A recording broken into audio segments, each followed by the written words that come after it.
ನಾವಿವತ್ತು ಒಬ್ಬ ವಿಶೇಷವಾದ ವ್ಯಕ್ತಿನ ನಿಮ್ಗೆ ಪರಿಚಯ ಮಾಡಿಸ್ತೀವಿ. ಅವ್ರ ಹೆಸರು ಲಕ್ಕಪ್ಪ ಅಂತ, ಕುದುರೆಕುಂಟೆಯವರು ಅಂದ್ರೆ ಚಂಗಾವರ ಗ್ರಾಮ ಪಂಚಾಯತಿ ವ್ಯಾಪ್ತಿಯಲ್ಲಿ ಬರುತ್ತೆ ಹಳ್ಳಿ. ಅವರು ಹುಟ್ಟು ರೈತ ಪರ ಹೋರಾಟಗಾರ. ಅವರಿಂದ ಅವರ ಅನುಭವ ಅಂದ್ರೆ 80ರ ದಶಕ, ಆಮೇಲೆ 70ರ ದಶಕ, ಆಮೇಲೆ 90ರ ದಶಕ, ಅಲ್ಲಿಂದನೂ ಎಲ್ಲ ಅವ್ರು ಏನೇನ್ ಮಾಡ್ಕೋಬಹುದು ಹೋರಾಟದಲ್ಲಿ ಅಂತ ಹೇಳ್ಬಿಟ್ಟು ಅವ್ರಿಂದಾನೆ ಕೇಳೋಣ. ಲಕ್ಕಪ್ಪರೇ ನಮಸ್ಕಾರ. ನಮಸ್ಕಾರ. ಚೆನ್ನಾಗಿದ್ದೀರಾ? ಚೆನ್ನಾಗಿದೆ. ನಿಮ್ಮ ಪರಿಚಯ ಆಗಿದ್ದು ತುಂಬಾ ಒಳ್ಳೇದಾಯ್ತು. ನಮ್ಮ ಒಂದ್ 2-3 ತಿಂಗಳು ಆತಲ್ಲ. ಹೌದೌದು, ಜಾಸ್ತಿ ಆಯ್ತು. ನೀವು ಎಷ್ಟನೇ ಇಸ್ವಿಲಿ ಹುಟ್ಟಿದೆ? 47ರಲ್ಲಿ ಅಂದ್ರೆ ಸ್ವತಂತ್ರ ಬರೋ ಟೈಮ್. ಅವಾಗ ಹೆಂಗಿತ್ತು ನಮ್ಮ ಪ್ರಪಂಚ? ಅವಾಗಿಂದ ನಾವು ಹುಡುಗರು ಹೆಂಗಿತ್ತು ಅನ್ನೋದು ಹೆಂಗೆ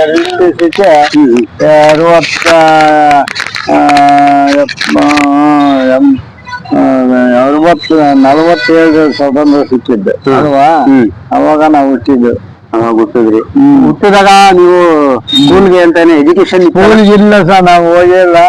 ನಮ್ಮಪ್ಪ ಚಿಕ್ಕಂದು ಸತ್ತೋಗ್ಬಿಟ್ಟ.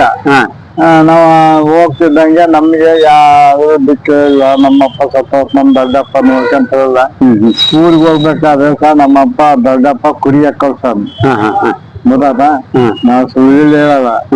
ಕುರಿಯ ಕಳ್ಸಿದ ಒಬ್ಬ ಬ್ರಾಹ್ಮಣ ಮೇಷ್ ಬಂದ್ರು ನಮ್ಮೂರಿಗೆ, ಕುದುರೆಕುಂಟಿಗೆ.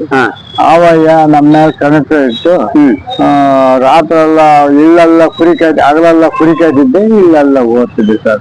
ಅವರಿಂದ 1-2 ಅಕ್ಷರ ಕಲ್ತ್ಕೊಂಡು ನಾವು ದೇಶ ತಿರುಗೋದು ಎಲ್ಲ ಅನುಭವ ಬಂದಿದೆ. ಎಷ್ಟನೇ ಕ್ಲಾಸ್ ವರ್ಗು ಓದಿದ್ರಿ ನೀವು? ಕ್ಲಾಸ್ ಇಲ್ಲ, ಪಾಸ್ ಇಲ್ಲ, ರಾತ್ರಿ ಹೊತ್ತು ದೀಪ ಹಚ್ಕೊಂಡು ಓದ್ತಾ ಇದ್ವಿ. 64ರಲ್ಲಿ 64ನೇ ಇಸ್ವಿಲಿ. ಅವಾಗಲೇ ನನಗೊಂದು 20 ವರ್ಷ ಹಿಂದಿದ್ದೇನೆ. ಆವಾಗ ನಾನು ಓದಿದ್ದೆ. ನಮ್ ದೊಡ್ಡಪ್ಪ ಸ್ಕೂಲಿಗೆ ಏನು ಕಳಿಸ್ತಿರ್ಲಿಲ್ಲ. ಯಾಕಂದ್ರೆ ನಾನು ಏನ್ ಕೊಟ್ರು ಇರಲ್ಲ. ನಾನು ಲಕ್ಷಣ ಕಳ್ಸಿ ಸಹಾಯತಕ ನೆನ್ಸಿ ಅಂತಂದೆ. ಆ ಮಾರಿಂದ ಉದ್ಧಾರ ಆದ. ಗೊತ್ತಾ? ಅಂದ್ರೆ ಬರವಣಿಗೆ ಬರೆಯೋದು ಬರ್ತೈತೆ, ಓದೋದು ಬರ್ತೈತೆ. ಆದ್ರೂ ನೀವು ಗ್ರೇಟು. ಏನು ಕ್ಲಾಸ್ ಓದಿಲ್ಲ, ಸ್ಕೂಲ್ಗೆ ಹೋಗಿಲ್ಲ ನಾನು. ಗ್ರೇಟ್. ಆಗಲೆಲ್ಲ ಕುರಿಕಾಯೋದು, ಇಲ್ಲೆಲ್ಲ ಓದೋದು. ಆ ಮೇಷು ಬಹಳ ಒಳ್ಳೆಯರು, ಬ್ರಾಹ್ಮಣ.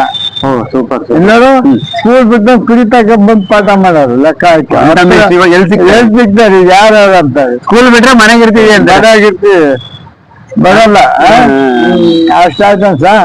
64ರಲ್ಲಿ ಒಂದು ನಾಟಕ ಆಡಿದ್ವಿ ಸತ್ಯಹರಿಶ್ಚಂದ್ರಿಂದ. ನಾವು ಮೇಷ ಪಾಠ ಮಾಡಿದ್ದು. ಸತ್ಯಹರಿಶ್ಚಂದ್ರ. ಅವಾಗ ಟೂರು 64ರಲ್ಲಿ. ಅವತ್ತೇ ನನ್ನ ಟೂರ್ ಅವರೇ ಖರ್ಚು, ನಮ್ದು ಆತದಿಲ್ಲ. ನಮ್ಗೆ ದಿಕ್ಕು ನಮ್ಮ ಅಮ್ಮಂದು ನಮ್ ದೊಡ್ಡಪ್ಪ ಏನೋ ದುಡ್ಡು ಪಡ್ಡು ಸಿಕ್ಕಿಲ್ಲ, ಕೊಡಿಸ್ತಿರ್ಲಿಲ್ಲ. ಅವಾಗ 8 ದಿನ ಟೂರ್ ಕರ್ಕೊಂಡಿದ್ವಿ. ಗೊತ್ತಾ? 8 ದಿನ ಮಡ್ರಾಸು, ಕಂಚಿ, ಕಾಳಹಸ್ತಿ, ಮಹಾಬಲೇಶ್ವರ ಅದೆಲ್ಲ ನೋಡ್ಕೊಂಡ್ ಬಂದ್ವಿ. ಅವಾಗ ಎಷ್ಟು ಖರ್ಚಾಯ್ತು ಗೊತ್ತಾ? 60 ರೂಪಾಯಿ ಬಸ್ ಚಾರ್ಜ್, 60 ರೂಪಾಯಿ ಖರ್ಚು, 120 ರೂಪಾಯಿ. 100 ಆಗ್ತದೆ, ಬರೀ 60 ಆಗುತ್ತೆ. 30 ರೂಪಾಯಿ ಬಸ್ ಚಾರ್ಜ್, 30 ರೂಪಾಯಿ ಖರ್ಚು ಆಗಿದೆ. 60 ರೂಪಾಯಿ ದೇವಸ್ಥಾನಗಳೆಲ್ಲ. ನೀವು ಆಮೇಲೆ ಮದ್ವೆ ಆಗಿದ್ದು ಎಷ್ಟನೇ ಇಸ್ವಿಲಿ? ಮದ್ವೆ ಬಹಳ ಲೇಟ್ ಆಯ್ತು. ನಮ್ಗೆ ಮದ್ವೆ ಮಾಡೋದು ದಿಕ್ಕಿಲ್ಲ, ಏನಿಲ್ಲ. ನಮ್ಮ ಮನೆಯಾಗ ಒಟ್ಟು ಕಾಲಾಟ, ಹಿಂಗೆ ಅಣ್ಣ ತಮ್ಮಗಳು ಎಲ್ಲನ ಮದ್ವೆ ಆಗ್ಬೇಕಾದ್ರೆ 89 ವರ್ಷ ನಮ್ಮ ಮದ್ವೆ. ಏನು ಲವ್ ಮ್ಯಾರೇಜ್? ಇಲ್ಲ, ಲವ್ ಮ್ಯಾರೇಜ್ ಅಲ್ಲ. ನಾನೇ ಹೆಣ್ ಮಾಡ್ಕೊಂಡು ನಾನೇ ಮಾಡುವ. ನೀವೇ ಹುಡುಕಲ್ರಿ? ನಾವೇ ಹುಡುಕ. ಹಿರಿಯರು ಯಾರು ಹುಡುಕಿಲ್ಲ? ಯಾರು ಇಲ್ಲ ಅಂತ ಹೇಳಿದ್ನಲ್ಲ. ನಮ್ಗೆ ಯಾರು ದಿಕ್ಕ ಇಲ್ಲ. ನಮ್ಗೆ ನಮ್ಮ ಅತ್ತಿಗೆಯರು, ನಮ್ಮ ಅಣ್ಣ ನಮ್ಮ ಅಣ್ಣ ಅಂತಾರ, ಅವ್ರಿಂದ ಅವ್ರ ಮಗ ಗೆಳತಾವ. ಎಂಜಾಯ್ಮೆಂಟ್ ಬರ್ರಿ ಅಂದ್ರೆ ಬರ್ಲಿಲ್ಲ. ನಿಮ್ಮಂತ ಸ್ನೇಹಿತರು ಬಂದು ಮಾಡಿದ್ರು. ಅಲ್ಲ ಸ್ನೇಹಿತರೆ, ಇದೊಂದು ಇಂಟ್ರೆಸ್ಟಿಂಗ್. ಅವರೇ ಹೆಣ್ಣು ಹುಡುಕಿ ಅವರೇ ಮದುವೆ ಚಾಲೆಂಜಿಂಗ್. 89ರಲ್ಲಿ 89 ಇಸ್ವಿ.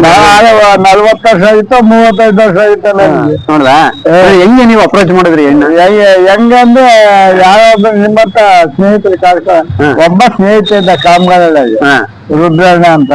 ಅವನು ನಾನು ಬಹಳ ಫ್ರೆಂಡ್. ಮನೆಗೆ ಹೋಗಿ ಕರ್ಕೊಂಡು ಹೋದ. ತುಂಬಾ ಕಿಚ್ಚಿದ.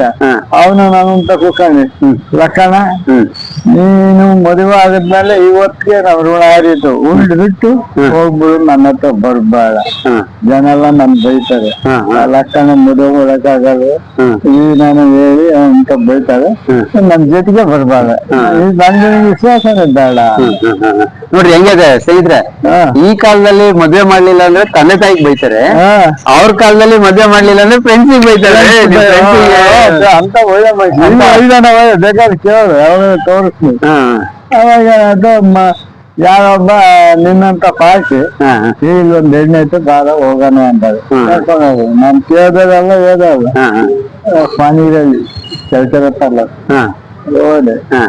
ನಾನೇನು ಕೇಳಲಿಲ್ಲ, ನೋಡ್ಕೊಂಡ್ರೆ ಅದೇ ಒಂದೊಂದ್ ತಿಂಗಳ ತನಕ ಸುಮ್ಮನಿದ್ವಿ. ಅವರು ಮಾವಾರು ಇದ್ರು ಬೆಟ್ಟಪ್ಪನೊಳಗೆ, ಆ ಹೆಣ್ಮಗ ಮಾವ, ಅವರು ಮಾವ. ಅವರಿಗೆ ನಾನು ಯಾರಿಗೂ ಹೇಳಿರ್ಲಿಲ್ಲ. ಯಾರ ನಿಮ್ಮಂತ ನಮ್ ಸ್ನೇಹಿತ ಬಾಬಣ್ಣ ಅಂತ ಇದ್ದಾರೆ ಗೌಡ್ರು, ಅವನಿಗೆ ಗೊತ್ತಾಗ್ಬಿಟ್ಟೈತೆ ನಾವ್ ಹೋಗಿದ್ದೆ. ಅವನು ಅವ್ರ ಖುಷಿ ಹೇಳ್ಬಿಟ್ಟೆ ನಾನು, ಹಿಂಗೆ ಲಕ್ಕನವರು ಹೆಂಗ್ ಹೋಗಿದ್ರು ನಿನ್ನೇನ್ ತಂಗಿವೆ ಅಂತ ಅವ್ರು ಖುಷಿ ಹೇಳ. ಅವಾಗ ಯಾರನ್ನ ಕಳ್ಸಿ ಕಳ್ಸಿರ ಬರೋಕೆ ಹೋದೆ. ಹೋದೆ ಏನಣ್ಣ ಅಂದೆ, ಅಲ್ಲೂ ಒಂದ್ ತಿಂಗಳಾಗೈತೆ ಏನ್ ನೋಡ್ಕೊಂಡ್ಬಂದು ಈ ಸತಿ ಮದುವೆ ಮಾಡ್ತಿದ್ನಲ್ಲ ಹೇಳಿದ್ದು ಆಯ್ತು ಬಂದೆ. ಹಂಗೆ ಮಾತಾಡಿ ಒಂದ್ 8 ನಿಮಿಷ ಮದುವೆ ಆಯ್ತು. ಅವ್ರ ಮಾಡಿದ್ರು. ಅವ್ರ ಅಮ್ಮ ಇರ್ಲಿಲ್ಲ, ಅವ್ರ ಅಪ್ಪಿಂದ ಮಾವನೇ ಮಾಡಿ. ಅಲ್ಲ ಫಸ್ಟ್ ನಿಮ್ಮ ಎಕ್ಸ್ಪೀರಿಯನ್ಸ್ ಅಂದ್ರೆ ಹೆಣ್ಣು ನೋಡಕ್ ಹೋದ್ರಲ್ಲ, ಹೋಗಿ ನೋಡಿದ್ರ ಅಥವಾ ನೋಡ್ಕೊಂಡೆ ಬಂದೆ? ಅಂದ್ರೆ ಜಾತಿ ಎಲ್ಲ ಒಂದೇನಾ ಅಥವಾ? ಇಲ್ಲ, ಜಾತಿ ಒಂದೇ, ಅದೆಲ್ಲ ಇಲ್ಲ. ನಮ್ ಜಾತಿನೇ, ನಮ್ ನೆಂಟ್ರೇ ಆಗ್ಬೇಕು. ಅವರು ನಿಮ್ ಮನೆಯವ್ರು ಏನಂದ್ರು ಒಪ್ಪಿಗೆ ಅಂತ ಅಂದ್ರ? ಅಂದ್ರೆ ಅವಾಗ ಹೀರೋ ತರ ಇದ್ದೆ ನೀನು? ಹೀರೋ ತರ ಇದ್ದೆ. ಅವಾಗಿಂದ ನಾವು ರೈತರು ಹೋಗಿ ಮದುವೆ ಆಗಿದ್ದೆ. ನೀವು ಈ ರೈತ ಪರ ಹೋರಾಟ ಮಾಡ್ಲಿಕ್ಕೆ ಕಾರಣ ಏನು? ಕಾರಣ ಏನಂದ್ರೆ ಅವಾಗ ಸಾಲ ಮಾಡಿದ್ರಲ್ಲ ರೈತರು ಈ ಬ್ಯಾಂಕ್ಗಳಾಗೆ, PLD ಬ್ಯಾಂಕ್ನವರು, DCC ಬ್ಯಾಂಕ್ನಾಗೆ. ಹೌದು, ಗಂಗ್ಲ ಚೆಂಬು ಹೊರಕ್ಕೆ ಬಂದು ಹರಾಜು ಮಾಡೋದು.